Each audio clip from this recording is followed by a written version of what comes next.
grade 10 students. This is our last pre-recorded video for Math 10 for the third quarter. And for today's video, we're going to discuss a new or introduction to a new chapter. That chapter is all about probability. So, ito po yung ating mga importanteng pag-uusapan about probability. So, the first one, which is yung magiging focus ng ating pre-recorded video for today, is all about experiments, outcomes, sample space, and events. So, i-define po natin yung mga important terms na yan para as we go on, ma-encounter natin sila, alam po natin kung ano ang ibig sabihin ng mga terms na yan. Okay? And then after that, so pag-uusapan naman natin yung iba't ibang mga counting principles. So let's start with the multiplication and addition principles of counting. And then other principles of counting, we have permutations and combinations. And then after that, pupuntahan natin yung operations on events. And then, ready na tayong kumuha ng probability on events. And lastly, ano ba yung ibig sabihin ng conditional probability at saka ng independence. Okay? So, lahat ng topics na yan po ang pag-uusapan natin under ng probability. Okay? So, let's start with the first one. Ito nga po yung ating pagde-define ng important terms under ng probability, which are experiments, outcomes, sample space, and events. Okay? So, aside from defining etong mga terms na to, matututunan din natin kung paano ba kumuha ng outcomes, ng sample space, at saka ng events. Okay? So, let's start with an experiment. So, it is an activity that can be done repeatedly with the same condition. So, kung ano po yung experiment na alam ninyo or nasa isip nyo in science, ganun lang din po yung experiment natin in math. Kaya lang, yung experiment natin na tinutukoy under ng probability in math, ito po ay mga simpleng experiment lang or activity na kaya po nating ulit-uliting gawin. And then, syempre, ang importante po ay meron po silang mga same conditions. Okay? At nag-hold po sa lahat ng mga experiments yung mga conditions na iyon. And then, the next one is yung tinatawag po natin na sample space. So, ito naman po is the complete list of all possible outcomes of an experiment. So, kapag sinabi nating sample space, parang ito yung universal set complete list ng mga possible outcomes. Kapag meron kang experiment, di ba, gumagawa ka ng isang activity, ano ba ang posible or ano ba yung lahat ng mga posibleng outcomes or resulta na lalabas doon sa experiment na yon. So, those are your sample space. And then, we also have what we call an event. So, ang event naman is a subset of the sample space. So, kanina, sabi natin ang sample space, that's the complete list of all the outcomes or possible outcomes of your experiment. So, kapag sinabi natin event, subset lang siya. So, kukuha ka lang ng ilan na mga outcomes mula doon sa iyong sample space. And then, sample point, each possible outcome in the sample space resulting from the experiment. So, syempre, ang sample point po is kapag nakita mo na yung listahan mo or yung sample space mo, kapag kumuha ka ng isang event doon or ng isang outcome, that is considered a sample point. Okay? So, kada isang possible outcome or kada isang element doon sa ating sample space is tinatawag po nating sample point. Okay? Now, kanino ko pa nababanggit yung term na outcome? So, ang outcome po is yung alam natin, which ito po yung resulta, yung pwedeng kalabasan. Okay? Kapag ginagawa po natin yung ating experiment. Okay?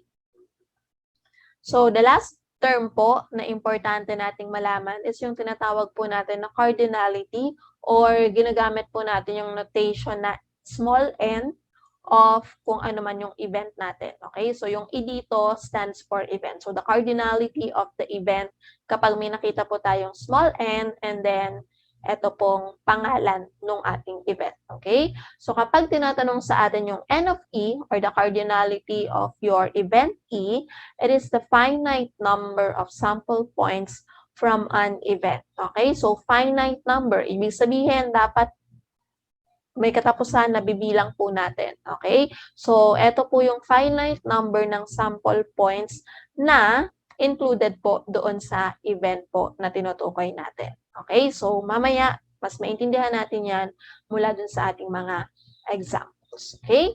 So, let's have some examples. So, the first one is, let's have an example of an experiment. So, ano nga ba yung mga posibleng experiments na ma-encounter natin dito kapag pinag-uusapan natin yung probability? So, yung pinakamadali is pag nag-throw ka ng dice. Okay? So, throwing 2 dice. So, sabi natin, etong experiment po is an activity na kaya mong gawin ng paulit-ulit with the same condition. So, sabi dyan, meron kang 2 dice. Alam natin yung pangkaraniwang dice na ginagamit natin. Ito po ay isang cube. So, meron siyang 6 faces at kada face po, meron po tayong mga black dots na nag-i-indicate po ng mga numbers. At yung mga numbers na yon 1 to 6 po siya. Okay? So, this is an example of a simple experiment.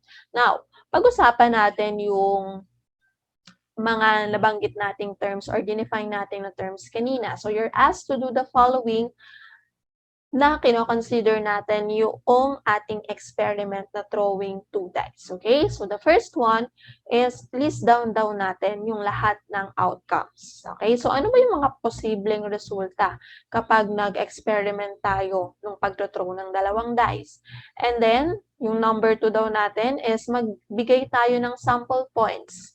Okay? So, kuha lang tayo ng some sample points mula doon sa ating sample space kapag nasulat na natin yung lahat ng outcomes. Number 3 is to determine an event. Okay? So, isip tayo, ano ba yung possible na subset noong ating sample space? And then, the fourth one is find the number of outcomes. Ilan ba yung lahat ng posibleng outcomes? Or, tinatanong sa atin dito, ano ba yung cardinality ng ating event? Okay? And then lastly is to find the cardinality of the sample space. Okay? So, yung number 4 po is find the number of outcomes dito sa event na tinutukoy natin sa number 3. Okay? And then sa number 5, cardinality ng buong sample space natin or yung ilan ba yung lahat ng ating possible outcomes. Okay? So, start tayo doon sa paglilista ng lahat ng outcomes natin. So, sabi natin, ang experiment na ginagawa po natin is yung pagto-throw natin ng 2 dice. So, alam natin, kapag may 2 dice ka, lahat yon may 1 to 6. Parehas yon may 1 to 6. So, yung ating pong mga outcomes, so yung S po stands for the sample space, ay binubuo ng mga outcomes na ito. We can have 1, 1.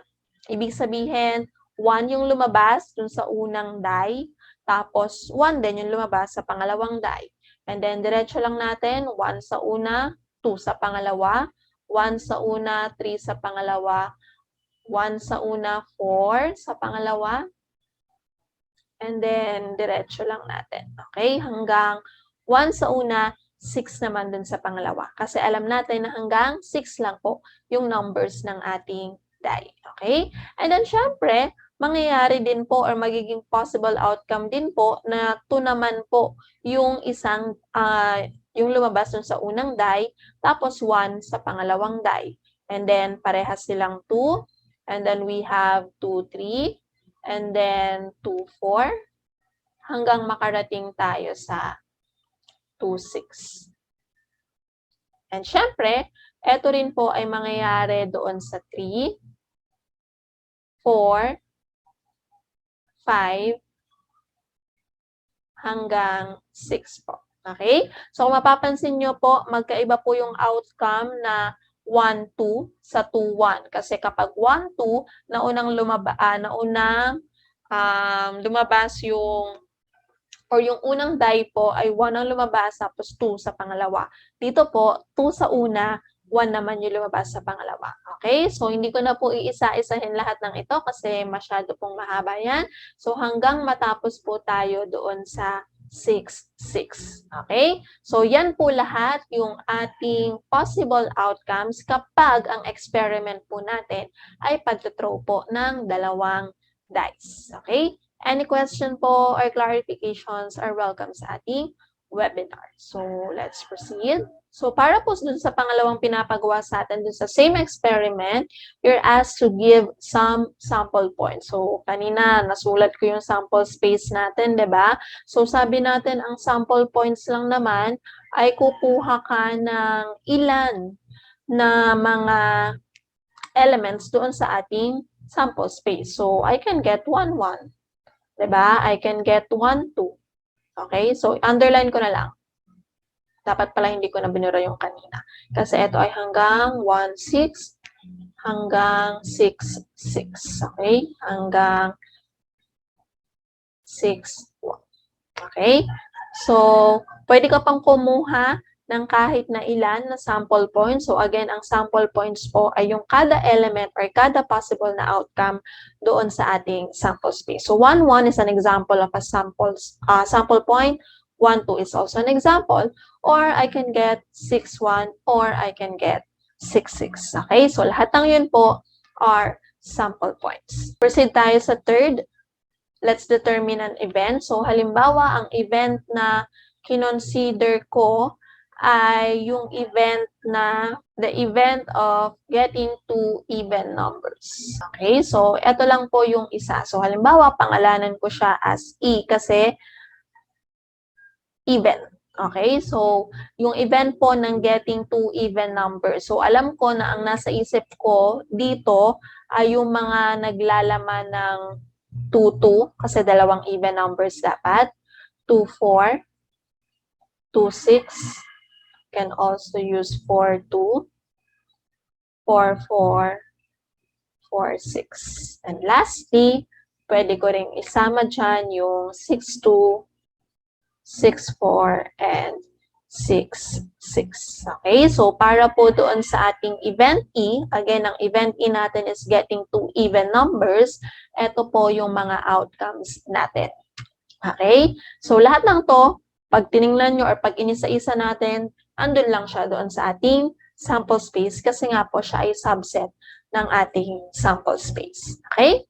Let's move on with the fourth one. So, the fourth one is find the number of outcomes. So, kanina nga, sinabi ko sa inyo, yung event na kinonsider natin is getting two even numbers. So, pinakita ko na din sa inyo kung ano-ano yung mga yon. So, kapag tinanong sa atin yung number of outcomes, that's the cardinality of E. So, kanina nakita natin na yun po ay equal lang po sa 9. Okay? So, babalikan lang natin kung hindi nyo na po maalala. Those are 2, 2, 2, 4, 2, 6. And then we have 4, 2, 4, 4, 4, 6. And yung last 3 natin, 6, 2, 6, 4, at saka po 6, 6. Okay, so lahat ng yan ay 9 po. So the cardinality of E, since ang E natin ay getting two even numbers, ay equal lang po sa 9. So, syempre, cardinality, number lang po yung ilalagay natin. Okay? And then, lastly, pinapahanap sa atin yung cardinality ng buong sample space natin. So, sana naalala nyo yun. So, eto yung notation natin kasi S yung ginamit ko para sa sample space. So, N of S or the cardinality of S ay equal lamang po sa 36. So, lahat-lahat ng yun, kapag sinulat mo lahat, 36 po yung outcomes na lalabas. Okay? So, yung 1, 1, 1, 2, 1, 3 hanggang makarating po tayo sa 6, 6. Lahat sila ay 36. Okay? Any questions or clarifications? Pwede po nating sagutin sa webinar or you can send me a private message. Okay, now, puntahan natin yung mga additional concepts under noong ating mga define na terms. So, this time, we also have what we call the complement of an event E. Okay? So, define natin yung event natin kanina. So that's a subset of your sample space. Now, kapag sinabi nating complement of an event E, so ang ibig sabihin lang niyan is another subset of the sample space whose sample points are not in E. Okay? So parang sinasabi niya is kabaligtaran ng E. So kung meron kang, halimbawa kung kanina, yung kinonsider natin na event ay getting 2 even numbers, so ang complement noon ay getting 2 odd numbers and 1 odd and 1 even. Okay? Kasi yung ating event talaga ay dalawang even numbers. So lahat ng hindi po dalawang even numbers, yun po yung pumapasok doon sa ating complement of your event E. So mahalaga na alam natin yung kino-consider natin na event E para malaman natin kung ano yung kanyang complement. So minsan kasi mas madali na gamitin natin yung complement if we're talking about the cardinality of a given event. Okay? And then we also have what we call impossible event or empty set. Okay? So mula na rin dyan sa term na yan. So event na never na mangyayari. So ibig sabihin nun, event po na walang outcomes. Okay? So denoted by yung null set natin or an empty set. So kapag po etong event na ito ay hindi naman mangyayari dun sa ating experiment, ibig sabihin nun, wala po siyang outcome. So empty set siya. So null set po siya.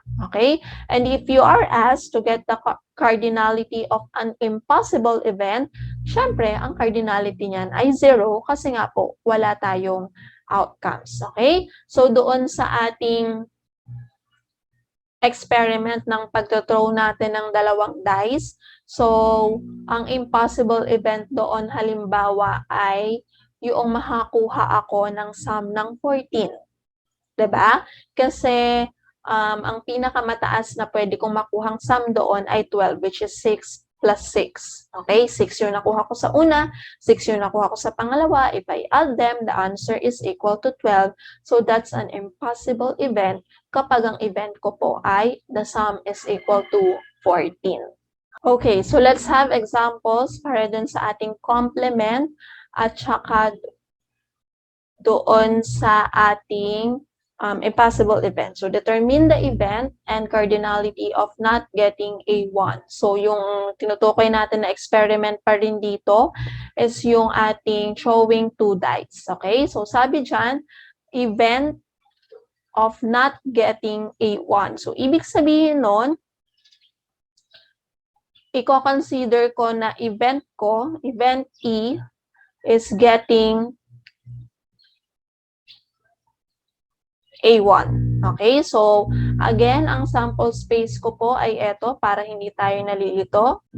Hanggang 1, 6. And then, bakit 1, 6 to? Should be 1, 1. Okay? 2, 1. 2, 2. Hanggang 2, 6. And then, ito ay hanggang 6, 1 up to 6, 6. Okay? So, ang event na kino-consider natin is getting A1. So, dito po, kung mapapansin nyo, meron tayong nakalagay na not getting A1. Okay? So, dito may 1 tayo, lahat yan may 1. Eto may 1 tayo, eto may 1 din tayo. Okay? So, ibig sabihin, lahat ng walang 1, yun po yung papasok doon sa ating event na ito. Okay? So, kapag po complement, ganito natin sinusulat. So, E complement is actually not getting a 1. Okay? So, ano po yung event na yon or ano yung laman ng event na yon? So, kapag sinulat ko, that's 2, 2, 2, 3. Hindi ko na masusulat lahat. Okay? 2, 6. Tapos, 3, 2. Hanggang 6-2, hanggang makarating tayo uli sa 6-6. So, yan po yung ating complement ng E, kasi ang E po natin is getting a 1, or eto po yung lahat ng ating outcomes of not getting a 1. Okay? So, tinatanong po sa atin ang cardinality ng E complement. Okay? So, ilan po lahat ng eto? So, ang natanggal po sa atin ay 1, 2, 3, 4, 5, 6 at saka yung lahat po ng nandito. So, ang natanggal po sa atin actually ay 11. Okay, so 6 to, tapos 2, 1, 3, 1, 4, 1, 5, 1, and 6, 1 ay 5. So, 11 po ang natanggal sa atin. So, sabi natin, 36 lahat yan minus 11. So, magkakaroon po tayo ng cardinality na 25. Okay, so 25 po yung lahat-lahat ng laman ng ating E-complement. So, kung mapapansin nyo, from 22 to 26, that's 5. Tapos, 5 rin po sila, 2, 3, 4, 5, 6. So, 5 times 5. Kaya po meron tayong 25 na cardinality. Okay? So, ito yung binigay ko kanina. So, from the experiment of throwing 2 dice, determine an event whose outcome have a sum of 14. Okay? So, katulad nung sinabi ko kanina, ito po is an impossible event. Kasi nga, dun sa mga sinulat nating outcomes kanina, ang pinakamataas po na pwede mo makuhang sum ay 12. Okay? So, yung makakuha ka ng event na ang sum ay 14 is an impossible event. Okay? So, ilalagay natin dito ay, kung halimbawa, E ay ito yung event of getting a sum of 14.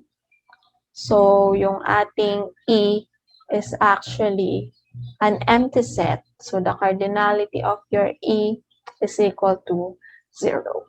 Okay? So, pero ang tinatanong naman dyan is determine an event whose outcome have a sum of 14. So, this one, eto lang naman yung sagot doon. Okay? Impossible event siya, empty set po yung ating event E. Okay? And then last example, so a grade 10 student has the following ratings in his math class. So 90, 87, 78, 89, 95, 88, 98. Okay, so ito yung mga ratings niya sa math class niya. Find the event of not passing his math class if the passing rate is 75. Okay, so ano daw yung event na hindi siya nakapasa ng kanyang math class kung ang passing rate ay 75. So, kung mapapansin nyo, that's also an impossible event. Okay? Impossible event siya kasi 90, 87, 78, 89, 95, 88, 98, wala pong bagsak doon. So, wala siyang event na bumagsak po siya doon sa kanyang math class. Okay? Kasi ang passing rate ay 75 at lahat ng grades niya po ay greater than 75. So, again, this is an impossible event. Okay? Or, kung iman yung tawag natin sa event na to, your E is an empty set. Okay? Question po or clarifications ay pwede nating sagutin sa ating webinar. So, I want you to prepare for a quiz on Friday. So, after ng webinar natin, masagot lahat ng mga katanungan na nasa isip ninyo. Magbibigay ako ng other examples pa. So, magkakaroon po tayo ng ating last quiz tungkol po dito sa mga napag-usapan natin sa pre-recorded video at saka sa ating webinar.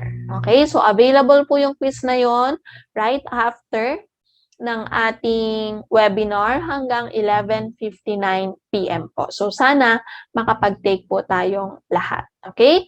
And then, syempre, since this is our last pre-recorded video, ibig sabihin nun, mag-e-exam na naman po tayo. So, ito po yung mga pointers natin para sa ating third quarterly exam. So, we have the equation of a circle, yung ating pagpo-prove ng geometric properties using coordinates. Pero ang itatanong ko lang po dito ay ano yung mga coordinates. Okay po? And then, at saka like, ano yung slope, mga ganun po.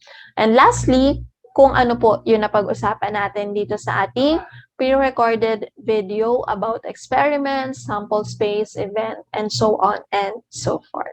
Okay? And that's all for today's video. Thank you for watching.